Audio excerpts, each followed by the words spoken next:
I've always been familiar with ghost stories, but I never thought I'd become part of one. At the corner of our barangay stood a small store. It had been there for years, but hardly anyone bought from it. The owner was Ailing Clara, an old spinster who always wore a loose barong tagalog and a bandana on her head. No matter how hot it got, she never removed her long-sleeved clothes. My friends, Jomar, Kevin, and I, liked to hang out late at night.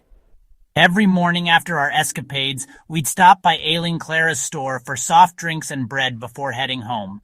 Her goods were cheap, and though she rarely spoke, we didn't mind buying from her. But one day, something felt off. That night, it was past midnight when we decided to grab some snacks. As we neared Aileen Clara's store, we noticed something strange, hunks of raw meat hanging behind her shop. "Looks freshly butchered," Kevin muttered. Something about it unsettled us. The smell. It wasn't pork or beef. It was pungent, metallic, the stench of stale blood. Hunger made us brush it off. We bought our usual snacks and prepared to leave. But as Aileen Clara handed us our change, I noticed something. A stain on her white barong, a smudge of red. The next morning, news spread throughout the barangay. A child had gone missing just a street away. He was 4 years old, last seen near Aileen Clara's store. At first, we didn't think much of it, but then came another chilling report. Bones were found behind her store. Our suspicions grew. So one night, we made a reckless decision to uncover Aileen Clara's secret. We returned to her store in the dead of night. The lights were off, but the back door, slightly open. We crept closer, peeking through a small hole in the wooden wall. And that's when we saw her.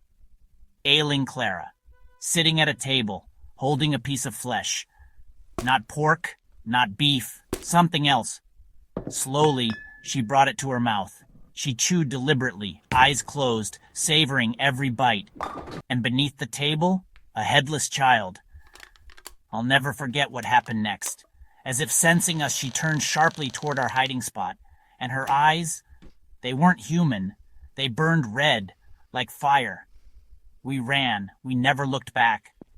The next morning, Aileen Clara was gone. Her store vanished, as if she had never existed. But in the empty space where her store once stood, a single bone remained. And to this day, I can't shake the thought.